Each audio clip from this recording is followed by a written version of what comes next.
From mindset to momentum, we've got a speaker series you are not going to want to miss. This Friday, July 29th, 1 o'clock Eastern, 10 a.m. Pacific, we've got Dr. Sherry Helgo in the house, a great friend of AmeriFirst, AmeriTrust, and AmeriUno. Right now, she's going to give you a brief rundown of exactly what you're going to hear this Friday, 1 o'clock Eastern. Dr. Sherry.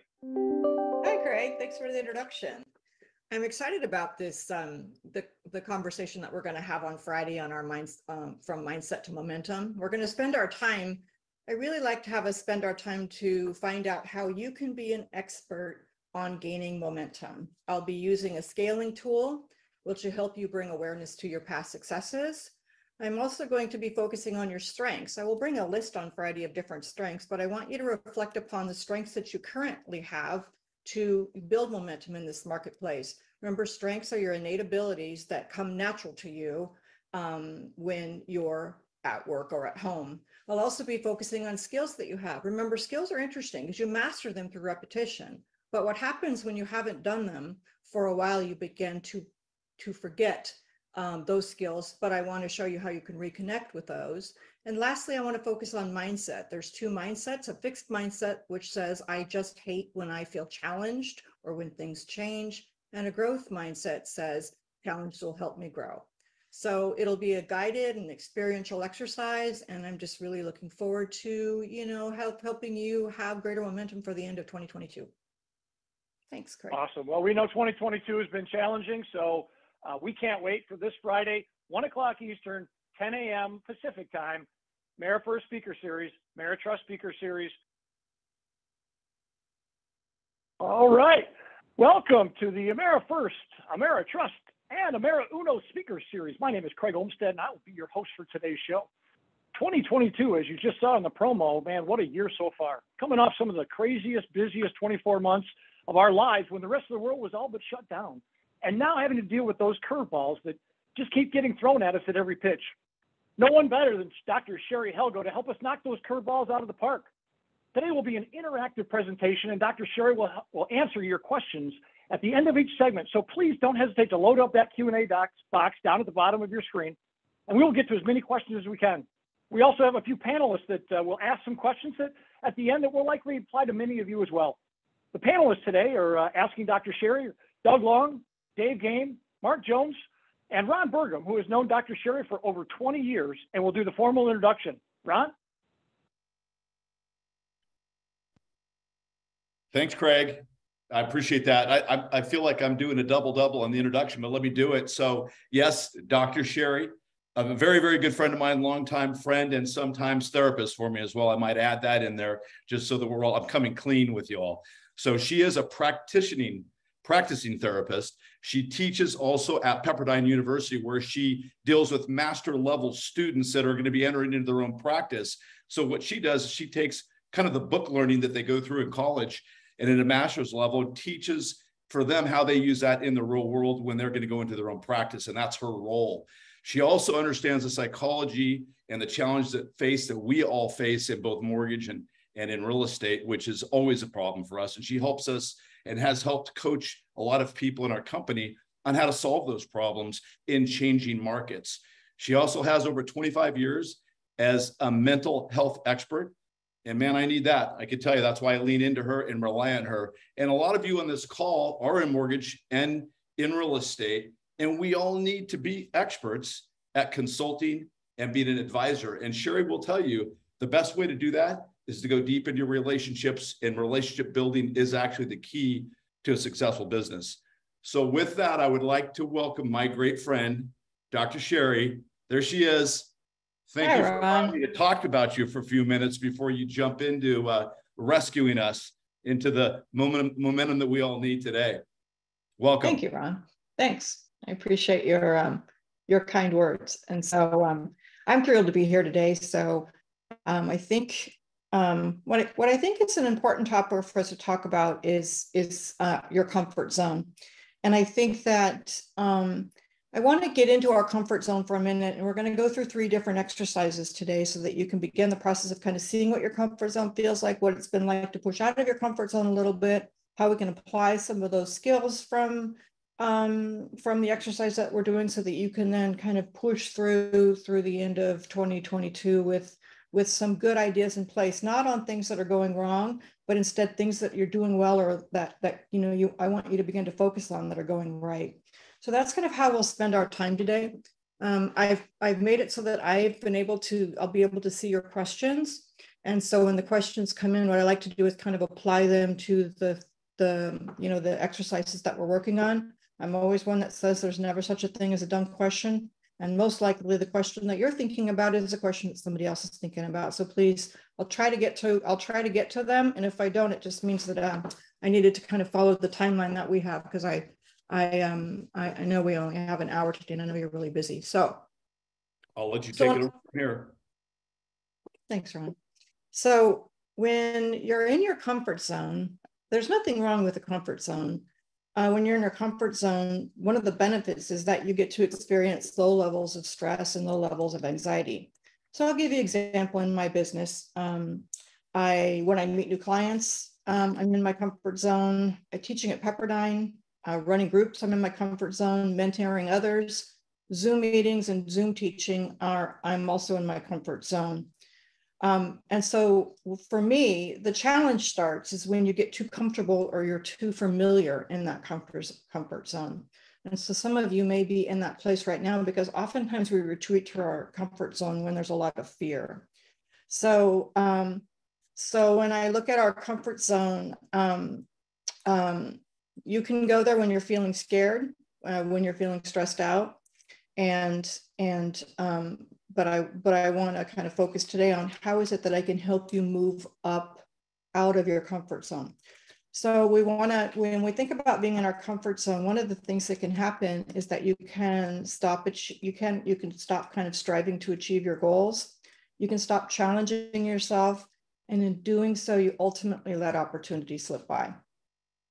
So I also think the thing that happens kind of with mindset, we'll talk about in a minute, is that you can lose your ability to believe that you can succeed in situations that are outside of your comfort zone. So I just want to take a minute for you to think about the things that are in your comfort zone, so that we can kind of springboard off of that. Just give you just a minute or so to think about what you do in your comfort zone right now. Where do you feel comfortable?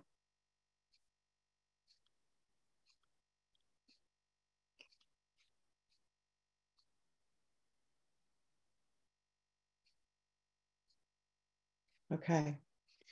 So I hope that everybody has access to the presentation that was made for today. Mike, do they have access to the presentation? I forgot to ask you them. Hey, Craig, do we, are you on it? There we go. I can share my screen, but I just didn't know, because we need to have the tool that I don't want to. Don shows that we do, and it was handed out to all the staff at AmeriFirst, and any realtors should be able to get that from here, from the Okay. loan officers that invited them. I'll try to drop this into the chat if it'll let me. Okay.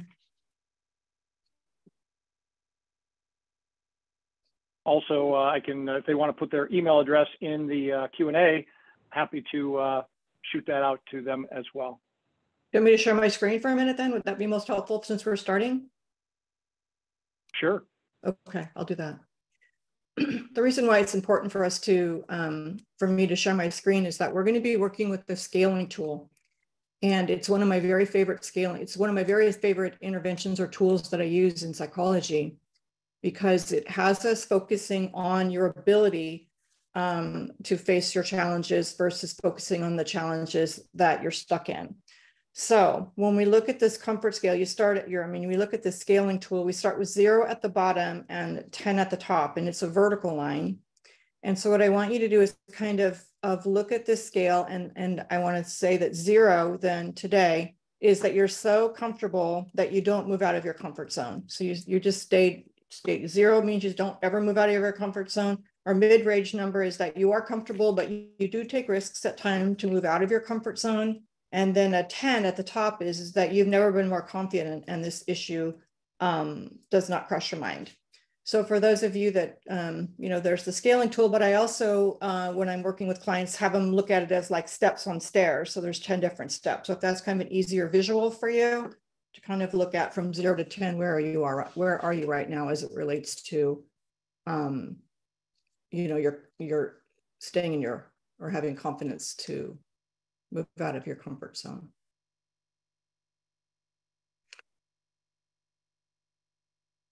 Okay, so we have your number. So we are not looking at what you aren't doing, but rather we are going to look at what you are doing. So what specifically gives you the confidence to move out of your comfort zone? So for those of you, let's just say you're like, I'm 0. I have no confidence and I don't move out of my confidence zone. I would say to you, then how do you cope? How do you manage the stress and how do you cope? And for those of you that are at 10, you can also do this exercise, because if you're at a 10, you're so good at getting out of your comfort zone that you might likely be a really good teacher for other people that are having difficulty in a comfort zone.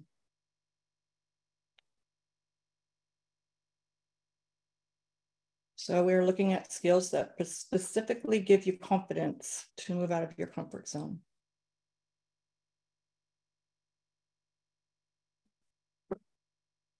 Now what I think I'll do is I'll stop sharing my screen.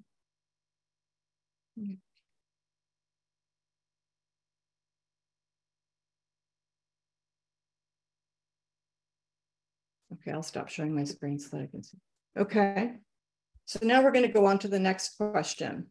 Now, what I like about this question and why I think this question is important is that I want you to describe what you did the last time you were able to push yourself out of your comfort zone. What I like about this question is we're going to dive deeper into what you actually used. The last one was kind of an overview of what it was that gives you confidence to move out of the zone. This one is going to go, how were you able to push yourself? What specifically did you do to push yourself out of your comfort zone?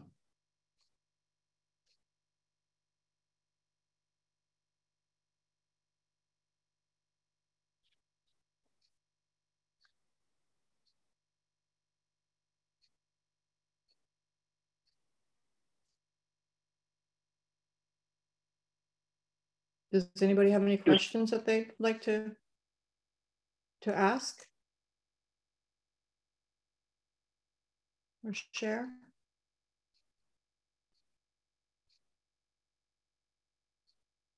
There's one question in the queue there, Sherry. No, thanks, Craig. I don't see it. It's not showing up on my end. Down to the Q&A.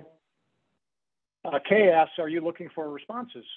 So if you're looking for responses, put them in the chat or in the Q&A, either way, and we can get those out. Yes. I have a question here about, I'm a new real estate agent, don't know where to start. You don't know where to start as it relates to, can somebody explain the question a little further? We'll see if we get a little, chat is disabled on my screen. Sorry, Claudine, for that. Is complaining a legitimate answer?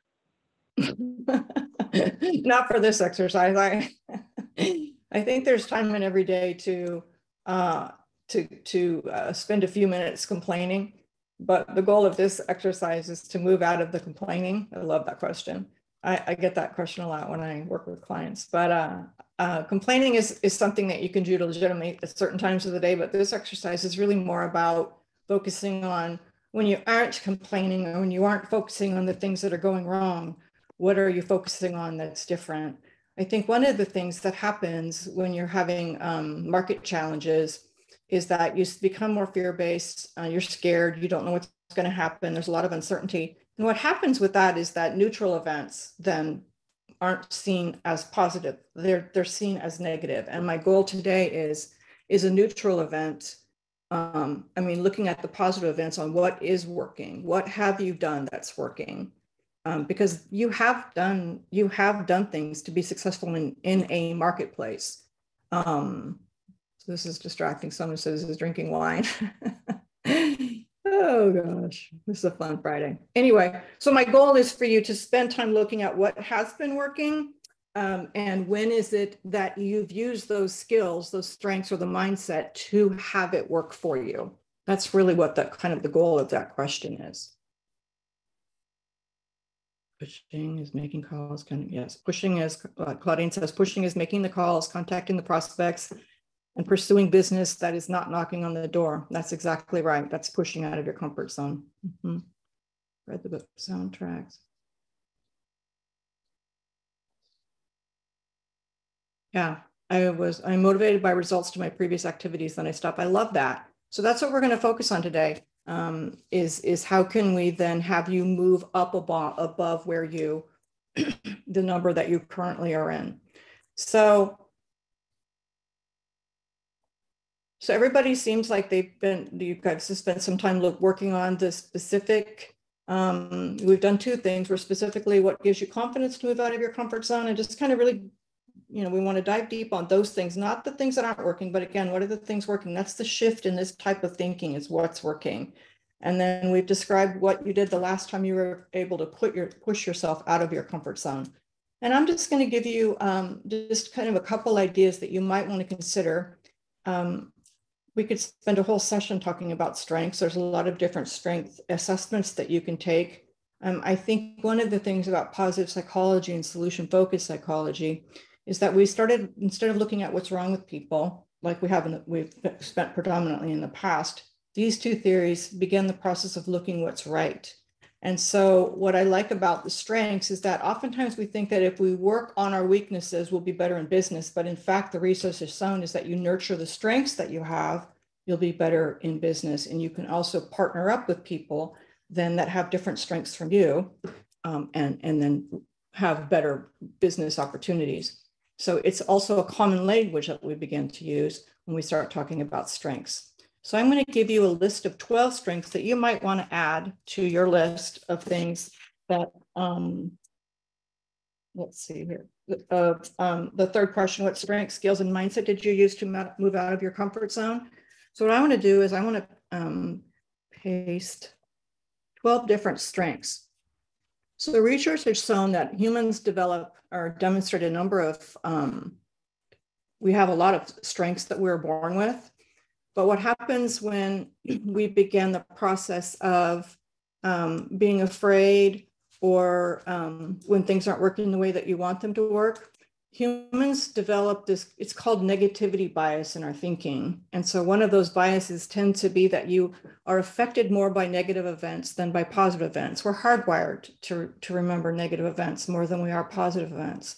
So my goal for our time together right now, and part of this exercise, is that we want to reflect upon the strengths that you can use to offset those negative experiences, which come up in your mind more often than the times that you've used kind of these strengths. So I mean, there's lists of 34, but I picked 12. And I think about reliability as a strength, enthusiasm is a strength, trustworthiness is a strength, creativity is a strength, having discipline is a strength, having patience is a strength. Now, I'm the most patient person in the world when I'm working, but you can ask Ron Garber, I'm the most impatient person when I'm not working. So that's a strength that I don't really have a lot of. Just kidding. Compassion is a strength. Respectfulness is a strength. Having determination is a strength. Dedicating yourself to a cause, to to learning more about the business, to pushing through adversity. Those things are strengths. Honesty is a strength, and versatility is a strength. Can anybody else think of a strength? Let me interject real quick. I'm being told that the chat feature maybe is turned off. We can see it, you and I can see it, but it may not be visible to many of the participants. So what I just did is I copy and pasted them into one of the questions that Anonymous did, and so you guys should see that as in the Q&A responses. So Anonymous asked a question, I replied and copied all of the items that you dropped in the chat. So I just want to let everybody know that they can find those 12 items that you're talking about. They should be able to find that in the Q&A section. So sorry to interrupt. No, thank you. So then people can see the strengths now. Do I need to cut and paste it for you for my next one, or how would you like for me to do it going forward so that people have access to what I'm saying? Yeah, go ahead and put whatever you want in the chat, and then I'll copy and paste it into one of the answers. Okay, thank you so much.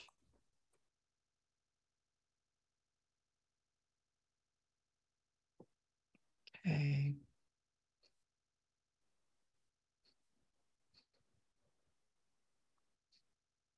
Let me see here.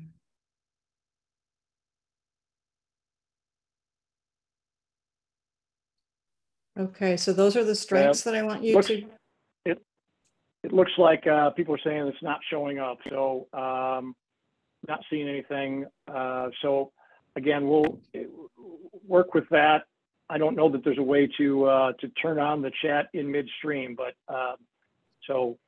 yeah, you're right. It says on the bottom of mine. I don't know how to. I can't make it change either to everyone. Okay, let me I'll share my screen for a minute and then we'll see.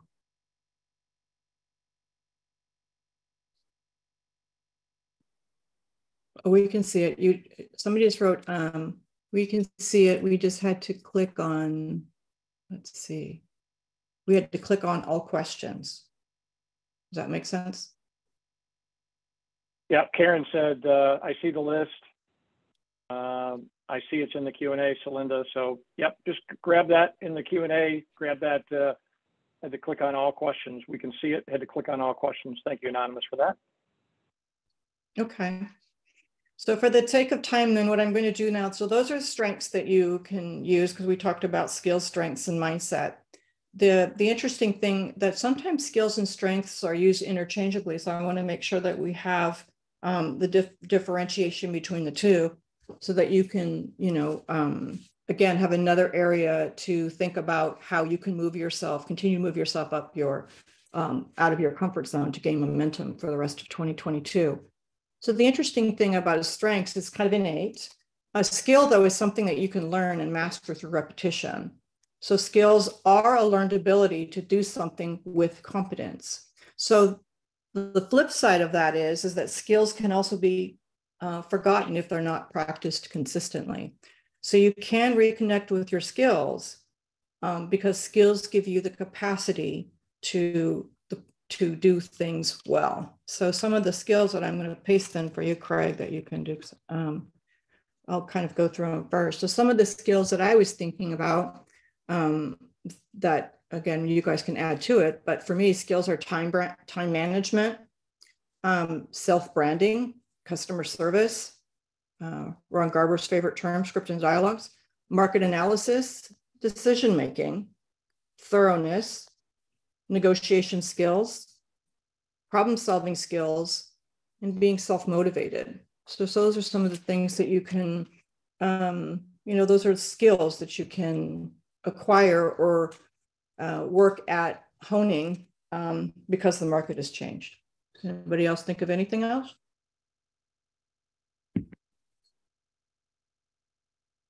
And I put that last one in a question from Kay Condon.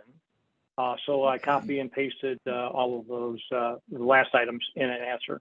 And so those should be at the bottom of your, get a lot of people that are able to see it. So it should be working fine for those that can grab it. Okay, thanks, Craig. So what you're going to do now in that third question is what skills, strengths, and mindsets do you use to move out of your comfort zone? Put some of those down on the list for you as it relates to the skills that you have or some ideas about those skills.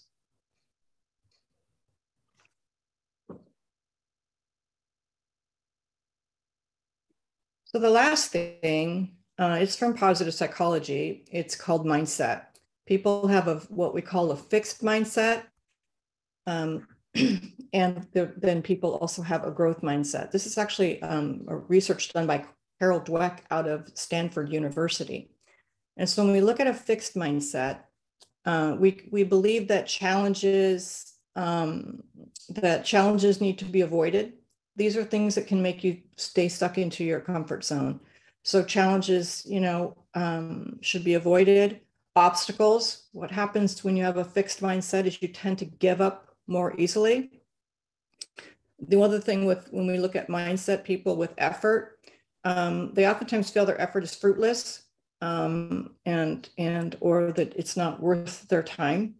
And they're also very sensitive. You're kind of very sensitive to criticism.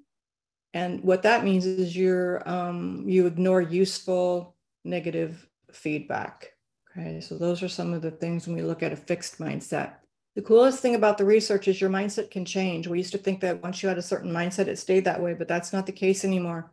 Growth mindset, on the other hand, is where you look at challenges as something that you can embrace.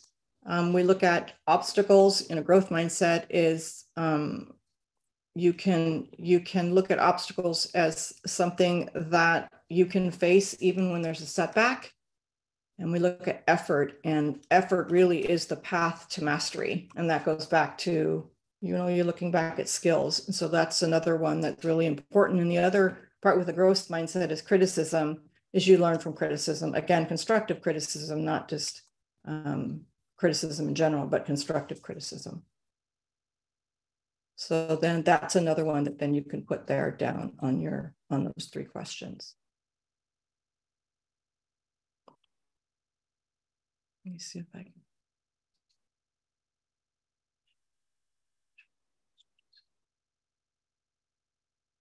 That's a great question, Lisa. It says, where does knowledge fall? Is knowledge or market expertise fall under the skill column? Absolutely.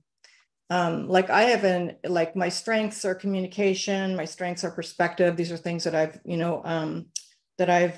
had assessments done, and those are my strengths. However, my skill is my knowledge and my ability to apply that knowledge to help others. And so again, that's something that I've learned on my journey, how to communicate. Communication is a natural strength. Learning how to communicate most effectively across the board has been something that then I've had to work at to, which is my skill column. Okay, let's see here. All right. Ron Burgum, Doug, does anybody have any questions before I move forward to the next section of our assessment? Because we're going on now to part 2.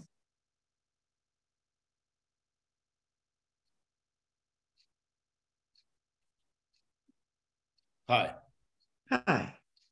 So, yeah, I think I see a lot of people struggling, hopefully they got that comfort zone piece together, whereas that scaling, right, from 0 to getting out of it. Right. Where do you see when you're, talking to people, where I see a lot of people that aren't making things, aren't moving forward because they're afraid. They're paralyzed. They're stuck in a certain situation. So what's the best way to get out of that comfort zone, other than being aware that they're in a zone, that they're not making themselves get out of it? How do we get the movement? How do we get the movement? Yeah. Okay. So with this scaling tool, what we're going to do then is, let's just say specifically that you decided that you're number 5, you're a number 5. And right now we're looking at, if you're a number 5, let's just say you're comfortable to take some risks, but you're not completely moving. You're not to get out of your comfort zone, but you don't move much past a 5. The goal with the scaling tool is to look at all the things that you're currently doing to be a 5. I'm not asking you all the things you aren't doing to be a 7, but I'm asking you all of the things that you are doing to become a 5. I'm just going to use 5 as the mid-range number. So by focusing on the things that you are doing, the nice thing about numbers is numbers remove the emotions of where things are. It makes you be more thought-based. And so if we say you're at a number 5 and we're using what skills and strengths and mindsets are you using to stay as a 5, to be in the 5 category, then what we're going to be focusing on everything that's going well, what's working for you right now, because oftentimes you forget what's working when you have a lot of fear and you're scared or you're stressed out or overwhelmed. So that's kind of the goal of the scaling tool. That makes sense. Okay. So we're looking at things that what's working well. That's the goal with this tool. What is working well? And so that's what we've done now to complete this first exercise from 0 to 10. What have you done that is working well to get you out of your comfort zone? So the next part, then in next 2, we're going to take, on the next page, there's a zone diagram, and there's 3 zones that we're going to focus on here. And the 3 zones have to do with your comfort zone. The next zone out is your courage zone, and the farthest ring out is your fearful zone. Oftentimes the things in the fearful zone are the things that if you would implement working on things in the fearful zone based on the strengths and the skills that I've talked about that you already have today, that's where your business is going to grow in 2022. Okay. So when we look at that scale, the zone. So the middle zone is your comfort zone. And again, we've talked about, this is where you're relaxed, easy, and confident. So next is your courage zone. And this area is where you're uncomfortable, but awareness of your skill, strength, and mindset helps you push you into action. Right? And then the last zone is your fearful zone.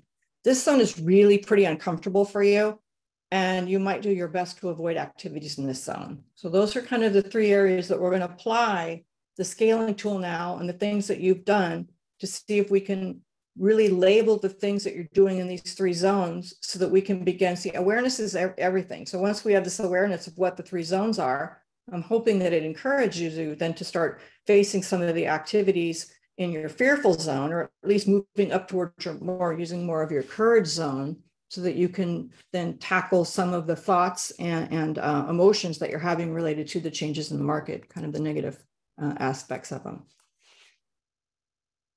Perfect. Okay. So what I want us to do first then is to look back and look into our comfort zone. What are things that you do in business right now? We're going to specifically talk about business, but what are things that you're specifically doing right now that keep you, that feel kind of comfortable as it relates to work?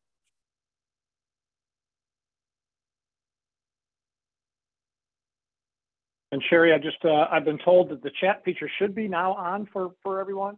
I recopied and pasted some of the strengths. I see in everyone. And, everything. So yeah, I see everyone. So we see, seeing everyone. I do. Mm-hmm. Thank you for doing that. All right, perfect. Appreciate it, Craig. That would be Mike. Thank you, Mike. Okay.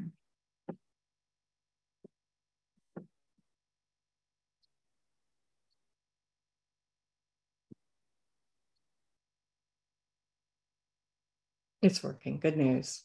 Okay. So we're putting a few things in our comfort zone, things that make us comfortable, like things for me that makes me comfortable. When I have a new client that calls, I'm comfortable in calling them. That's fine in my comfort zone.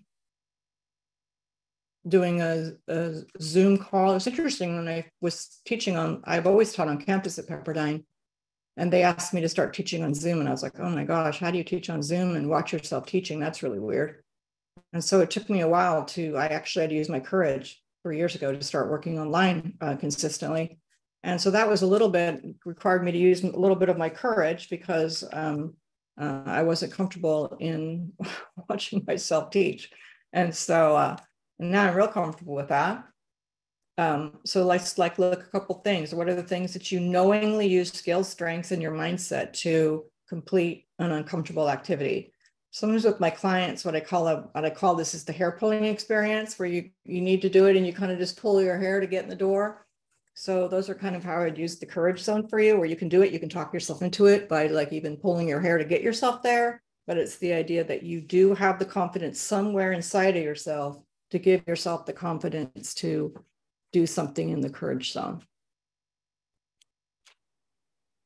All right, Sherry, but so how do you, I don't have any hair. What do I do I don't have any hair to pull? Did your mother ever pinch your ear growing up? Oh yeah. There we go. Thanks for the humor. Okay. Now we're going to look at the fearful zone, because this is the activity. This is the place that we're going to work on now. Your fearful zone. We're going to tackle the fearful zone with some of the skills and the strengths that we've talked about today that you might be able to implement in order to get yourself moving some things out of the fearful zone. So for me, to be, quite frank, my fearful zone is being recorded, like the 2-minute presentation that I had to do to talk about this talk today. Oh, that's a fearful zone for me. But the interesting thing for me, and I'm hoping that this might help you too, is that I know what my fixed mindset voice sounds like. The fixed mindset that kind of takes away my confidence to do things. And so I'm continuing into that voice of that kind of that fear-based or fixed mindset in order to make myself to do that. And so I'm wondering if you guys know of like your fixed mindset voice, You know, certain thought patterns that you get into where challenges, obstacles, and efforts are hampered by certain things that you say or behaviors that you do, so that you're not able to tackle the things that are in the fear-based zone.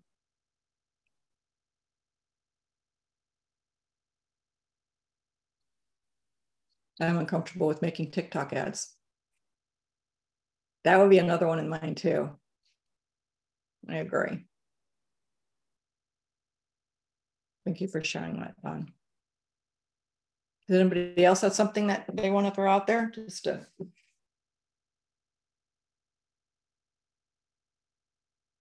Couple in the chat. Cold calls, definitely. But you see, the interesting thing with cold calls and with door knocking is that those are the skills.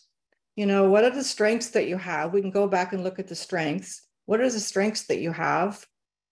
Do you have enthusiasm as a strength? Do you have, do you come across as a very reliable person as a strength? So you focus on those first. I have this ability to be enthusiastic. People think I'm fairly trustworthy and I am reliable. And I have a lot of determination. So therefore, while I may be afraid of cold calling or door knocking, what are some of the skills that I can build or work on? Because remember, skills are things that we get better at with practice. They don't just, it's like learning a foreign language. You're not going to learn a foreign language without practice. Learning a sport, learning anything requires us to continue to hone that skill or to get better at that skill. And so it's the idea of, okay, so how can you have scripts and dialogues? And I'll use the door knocking one or the cold calling. How do you have scripts and dialogues that are kind of in the back of your mind, but still give you the chance to share your personality with somebody? You know, what kind of negotiating skills, problem solving skills, how self-motivating do you need to be in order to get yourself to be able to do the door knocking? Calling people I haven't talked to in a long time. You know, you can also go online and I have some really good tools for that as well. I work on it with my students at Pepperdine. The interesting thing when you're a therapist is that it's an interesting job is because you actually never know what people are going to come and talk to you about. And so it's the idea of how do you have the confidence then to approach any conversation. And so that's kind of one of the things you can kind of practice in the mirror. You can get a friend to do practice with, go back and forth and have them throw out obstacles or things that might get in a way of having a conversation that flows smoothly, so you get more comfortable with that. I'm uncomfortable with going into an unknown realtor's office to introduce myself. You know, again, there's things that you can do and practice so that you become more confident with that. Those are skills. Remember, you've got to go back to your strengths because your strengths is your foundation. A skill is something that you can learn. Look at seeing both of those. And then if you have a mindset that says, I can't do that, listen for that voice, because that's the voice that's keeping you, that's the voice that's making you stay in your comfort zone or keeping you stuck. Okay. I can't seem to find a comfortable space to land the conversation. You know, it's funny, Don, when I get nervous, what I tend to do is I talk too fast. And so I've had to practice, you know, not talking so fast. I'm fearful of being unprepared. Does anybody have a suggestion for Mike on what they do when they feel unprepared? I ask for more questions. Hey, Doc. So I don't feel that I'm unprepared as much as I feel as though I don't know. I need to get more clarification so that I can get the time. I can have more clarification so that I can find what question I'm going to ask next. If we think we have to come in with all of the answers, you're going to get stressed out with that versus how do you come up with a question that then it slows the conversation down so you have a time to gather your thoughts and then have the conversation. Hi, Dave. Hey, Dr. Gray, you know, that I was really thinking that through and that question came up and what one of my biggest fears, weaknesses is what someone else said. I don't have it right up now, but okay. It was fear of large groups, maybe going into somewhere you don't know people, or when you go into that realtor, what do you say? One one of the things that I learned, because I had that same thing, and what I learned was, don't make it about yourself. If people love to talk about themselves, right? So 100%. make a conversation about them. What do they do? How they get where they got to? How's their family? Whatever the case would be. And then you get an opportunity to listen. You don't have to be leading them because people love to talk. I have found people love to talk about themselves. I always had that fear in a large room. You got to get over it. You got to do that once or twice. Go into the room, and if you see 2 people you know on the left side and 50 you don't on the right, I'm going left. I finally made myself go right, and it sucked. It was painful, but usually it comes away rewarding. So anyway, it's a matter of making it about the other guy. So I'll get on. So can I ask you a question about that? So what I love about what you just said is, and how did you make yourself? Like, what did you do to make yourself go the direction that wasn't comfortable? That's the nugget that I think that from someone with all your experience, like, how did you do that in all curiousness so that you can help others? That's what I love about questions. It was true story. It was my father-in-law that had the ability to do that, and I knew he did. And it was like, how the heck do you do that? I go in a room and I want to go puke if I don't know anybody. What kept me doing it is the first time is really, really, really hard. That is that's a serious discipline. And so I'm sure I was really nervous and didn't do it right. But what kept me doing it is that it's going to work. People love people. And then if you go up and talk to somebody about them, unlikely that they're going to tell you to go away. They're bored. Nobody's bored talking about themselves. Right. And so you have that one success. It feels so good. I mean, it's that, I don't know if it's endorphin hit or what the hit is, but you do something that's hard and fear is really, really, really large, and you have it go okay. And so that wasn't so scary. As a matter of fact, that was really, you feel like you grew and there was success. It felt really, really good. And so the next time it was a little easier, and then you get a setback and you kind of go, oh, crap. But the successes allow you to point to that, build on that, and it kind of starts to feel good when you accomplish or overcome something that was holding you back. Yeah. And I appreciate that sharing, because I think for some people, like what you did, going, making yourself go the direction that wasn't totally comfortable. What I think is really cool about that is we think that was a fluke.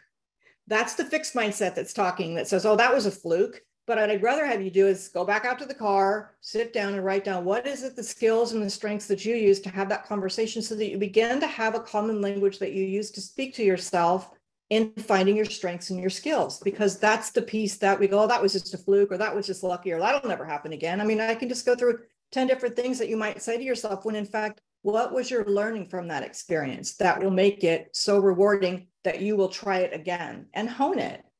If it doesn't work exactly the same way again, what did you do last time that was different from what did you do this time? Exactly. It feels good. It feels good to overcome a fear. So it made it easier and easier. Yeah. Well, Dave, you just made me overcome the fear to get back on the screen now, just because of me hearing your calming voice. So, Dr. Sherry, one of the things that I see a lot is people that tell themselves stories that aren't even true.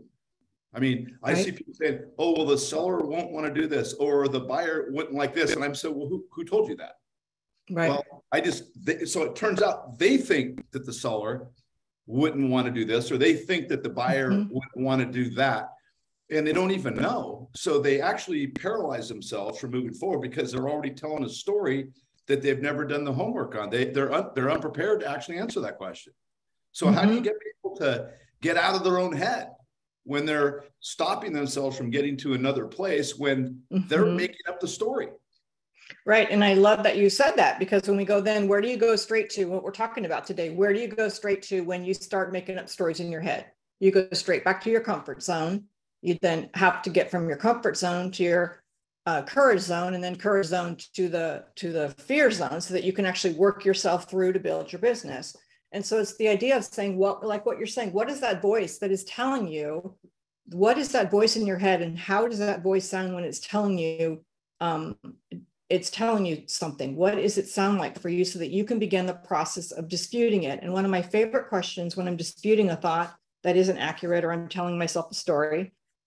And remember, every time you tell yourself a story, if it's a repeated story, you add the emotion of that you were having at that moment on top of that story. So you say it 6 different times and you've had sadness, anger, fear, overwhelm, whatever. So you get all of these layers of emotions then that are tied to that story. So it's the idea of saying, and I always like to say to myself and to others, what's the proof?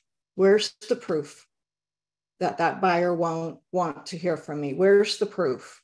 And when you can begin the process of learning how to dispute your own kind of fixed mindset thinking, that's when you can begin the process of having the confidence to move yourself out into your confidence zone. The comfort zone voice is really, while it's a nice place for us to go to retreat at times, if we spend too much time thinking about, we want to stay in that zone, you're going to lose your skill sets and your confidence, which is really the thing that I'm hoping for you to take away today, is how can you move up from that by just paying attention to the voices that you have in your head, because those they're so difficult to understand if you don't pay attention to them. So it's kind of instinctive, right? It's a natural protection to kind of keep yourself in the comfort zone so that you don't experience pain. You don't experience that suffering part. So you naturally are designed, almost hardwired, to stay in the comfort zone. And so what I hear you saying is that if that's where I'm staying, I'm actually using that protective place, but it's also the no growth zone if I'm in that comfort zone. 100%. 100%. And then that goes back to the very beginning of our conversation. You don't have momentum then. The comfort zone is no momentum zone. And then you get yourself you kind of get stuck in that space. The solution focus says, what are the things that you're doing right now that has gotten you out of your comfort zone from a scale of 0 to 10? So let's just say at number 5, you've done such and such to get you there. So our next question, and what we like to focus on, is that if you were to move yourself up only 10% more, going back to that scaling tool, which is on page 4, if you were to go back to that scaling tool and write the number that you did from page 1 and draw the line there on the right side of the page. And so if you were to move up just one number, which is only 10%, just one number, what are things that you could do based on the things that we've talked about today that might have you move up just one number from your comfort zone? Are there 3 activities that come to mind that you think you can do?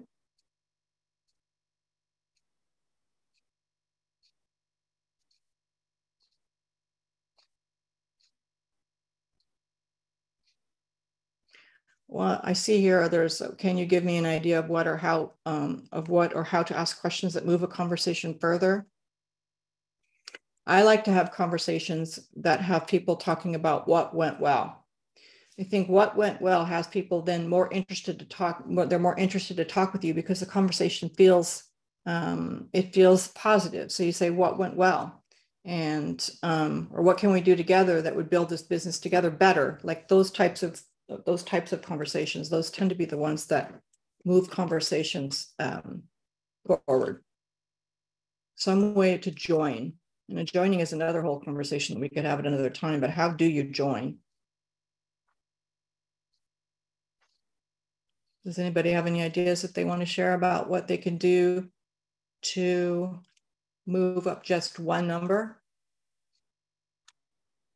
Just one number. We're not going to the top. We're just going to say, what have you already done and what can you add to what you've already done? That's why I like it. It's a positive focus. What are the things that you've done, or what is it thing you know that you could add to? And we can even look at with your practice partner. What are the 2 things that you could do together then to just move up one number? I have an idea. Thank you.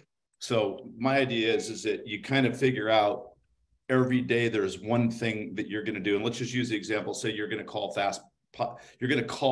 5 past clients. Okay. And you make that, and I would say that just that one thing, right? Make that a non-negotiable. So in other words, you can't finish your day until you call 5 past customers. Okay. And that becomes your daily non-negotiable. And if you did that Monday, Tuesday, Wednesday, Thursday, and Friday, you could take the weekend off, right? You would have made 25 phone calls and it wouldn't take you more than probably wouldn't take you more than an hour if you actually got a hold of 5 people and had a conversation that was a carrying call where you did a check up, check out, and check on them to see, you know, what you could do to help them and anything about their house or all finance related or all real estate related. Just that one activity, by making those calls and agreeing to yourself to just, I'm not going to go home until I talk to 5 people that I care. It's positive. 5 people I care about, 5 people that I know, 5 people I want to share the love with. Make that's one idea that I have. I just thought I'd throw that out. I think that's good. And the other thing I was thinking, like when I look at moving up the scale, just one number, what is it that I want to keep? What is it that I want to start? And what is it possibly that I want to stop? I find a lot of people stop social media is something that they can do, because that's what we tend to do to stay in the comfort zone. Stop social media, just searching social media. That would be something that you could stop, like when Ron's talking about making the 5 phone calls. I also find that when you do something that you don't want to do, how are you going to reward yourself at the end of the day? Is there a reward that you want? I don't know, you know. Hey, Dr. Sherry, it's Doug. Hi, Doug. I think the first thing you got to do is decide. Agreed. So if you just, I'm going to make a decision that I want to actually get to the next level, right? So that is, I think, the key thing you've got to do is make that decision. And I've seen a few people saying, then you got to take action. I 100% agree. Once you make that decision, action occurs. When you said to get off social media, all notifications are now off of my phone, including text. The only way that this phone goes off is if it's a telephone call. I keep my social media on my iPad, and I do look at that once a night because it 100% takes you off focus. I believe that it gets you, like you said, comfort zone or whatever the case may be, and it takes you 20, 30 minutes to get back in the zone again. So I would say that is a great tactic. Get off social media, get off as many notifications as you can, and 100% get focused on the activities that you've decided to do. So thanks. Yeah, I think that's, you know, you're 100% right. Because I think if you look at business success is motivated by what you are seeking to achieve, not by what you're trying to avoid. And so, for example, if you're aiming to grow your business this year, think about all the things you're going to do to make this a reality, not all of the things that you're doing to hold you back. And that guys goes back to what Doug was saying with the word try. I mean, you know, what are you going to decide to do? This is Ron Garber. You don't really know me, but anyway, I'm here. So I got a question for you. Everybody has problems with following up with past clients. It's the greatest place where you get business from. Mortgage people, real estate people. I'm scared because I don't know how to reconnect with people I haven't talked to in a while. It's a big one. Can you share that one? What do you say to reconnect with old people, old friends, people that love you? Well, you tell me how you do that. Oh God, no. It's a little scary for me, right? I feel guilty because I haven't talked to somebody in a while. I feel like I should have talked to them, but I didn't talk to them. And there's a little, you know, it's a fear. I'm very good at talking to a new group of people with a billion messages that I have. However, the people that I'm closer to, that I go like, boy, there's a lot of guilt here. It's one of my big challenges is picking up the phone and reconnecting with people that are closer to me. So I don't know. So let me ask you, so then this is the perfect example for me, other than me telling you what to do. So how do you know then,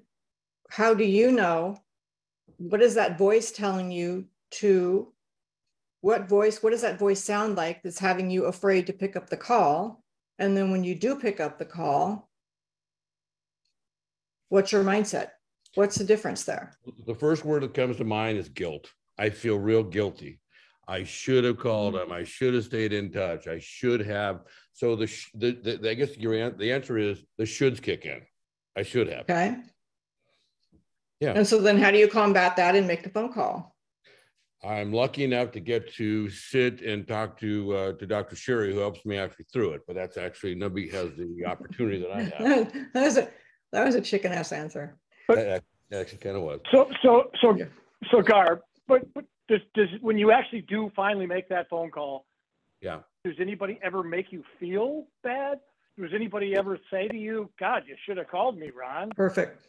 I mean, maybe it's happened once or twice, but I'm guessing it very seldom happens. And they're probably like, oh my God, Ron, that's awesome. Thank you so much for reaching out. It's been great to hear your voice, right? And so just doing it and getting out of that comfort zone and that tough call that you have a hard time making, you're going to get good feedback, probably 98.7% of the time.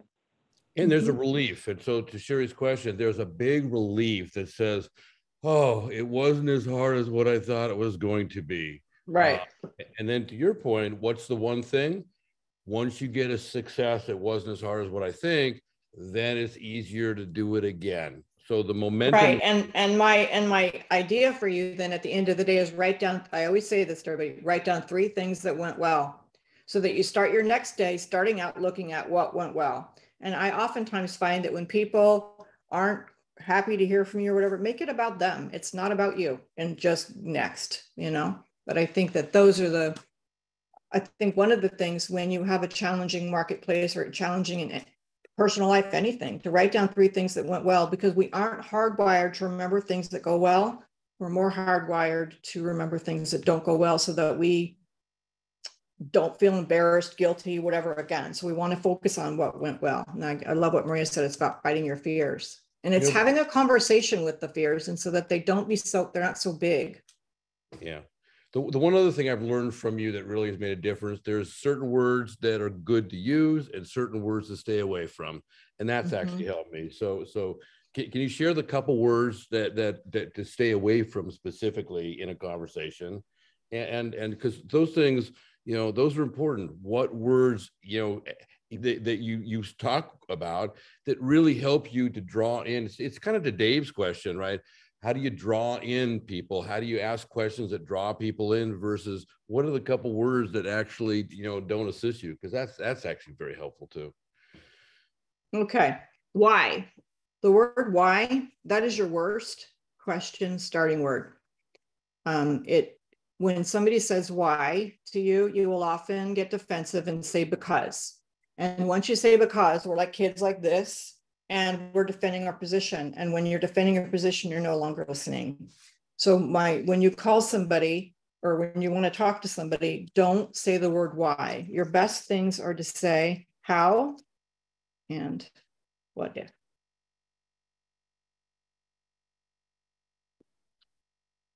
Conversation starters are how and what if are ways that we create conversations that extend an invitation for somebody to communicate back with us. And so, if you can try this at home tonight, you're going to win I win at Ron's arguments with Ron all the time by this one. So I just want you to know, but you go home tonight and try a what if or a how conversation. You're going to find that you are going to be heard a lot more than you were when you used the word why question. And I think that this is a nice way for you to use these kinds of words as conversation starters versus, why has it been so long since we've talked or something like that? Because it's not going to be the same as if you say, how have you been? Or how's business? Or how can we work together? Or man, the market's changed. How have you been, how have you been managing? Focusing on things like that. On the last page, I know we didn't have time for this, so I'm going to post it in the chat. But if you wanted to take the last page and use it with one of your real estate or one of your partners, we want to take that scaling question from 0 to 10. And we want to first talking about what is working well to get you to your selected number. So how do you think business is going right now? Oh, it's about a 6. So tell me, what's been working well for you to get to that selected number? Next question, what have you already done consistently to get to that number? Next question, where do you excel? Next question, what strategies did you use to contribute to your success? Et cetera, et cetera. But can you see why then when you have done this question, again, this is another whole conversation, but if you ask your partner these types of questions, you naturally know what they need from you based on what is working and how you can add to the working. It's a better conversation than asking them, oh man, this sucks. I hate this market. It's better to go in with what's been working to get you to selected number on 0 to 10. Remember, you use 0 because when you use 0, you go up just 10%. If we were to bump up just one number, what could we do together to make us more successful? I'm looking for your success and I'd like to have a conversation with you about that. That's one thing that we can talk about. when we're meeting new people. So I'm running out of time, I think. Well, yeah, I mean, we are at the top of the hour. I don't know if there's anything that you want to really cover that you know, have to walk away from. Well, we got maybe a couple more minutes with people stick around. Anything that you really want to have somebody walk away with, Garb? Yeah, I do.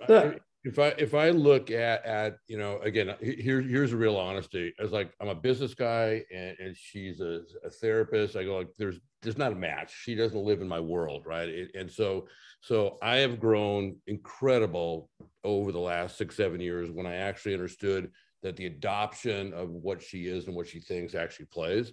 And so the psychology, the solution focused positive psychology, the one thing I think that has helped me the most over the last 7-8 years is beating myself up, right? That I was somewhat broken, other than the core piece, which is I'm not broken. And what do I do? So to say that what I am and who I am, a 5, a 6 is really good. To her point, get me to a 6, a 7, get me to one more number in anything that I do. And so when I stop the you're broken, stop beating people up, you know, and start to say to yourself, you have the skills and you really are doing well to get to wherever you're at, adding that one thing, leadership, management, real estate, mortgage, bad market, good market, it doesn't really make any difference. There's a way to be able to do something in a positive way that gets you one place above it. And that's what really has helped me to grow over the last 6-7 years. And I'm incredibly grateful. That's what I would tell you. Thank you. Well, kudos to you, Garb. Yeah, Craig, it goes right along with our plus one. Oh, sorry, go ahead. Oh, Craig, this is what I said it earlier, but business success is motivated by what you are seeking to achieve, not by what you're trying to avoid. That is the solution-focused language. For example, if you are aiming to grow by 50% in the next year or this year, think about all of the things you are going to do to make this a reality, not thinking about all of the things that may hold you back. That's the shift. That's solution-focused shifting. And you, even if you're a 2, there's nothing, even if you're a 1, you're not a 0. So what are you doing to even give yourself a 1 or a 2? There's no, don't need to be embarrassed by your number. It's learning to grow from that number. So that's kind of my hope for you to take away. Love it. Love it. We've got a little plus one, a competition of sorts, but a mindset about plus one. And this really goes right hand in hand with that. You know, one more call, one more this, one more leads to one more loan. And if we can all do that and we can move up one more on the scale, it's a plus one and it's a win for everybody. So I've got one final question, and it's an important one.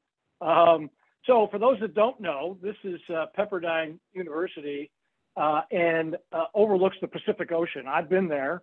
It's amazing. And so my question for you, Dr. Sherry, is how do the students actually get anything accomplished looking at that all day?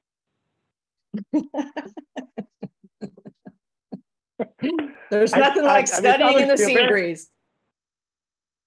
Very prestigious school, and it is an amazing campus. If you haven't been there, it's worth the drive.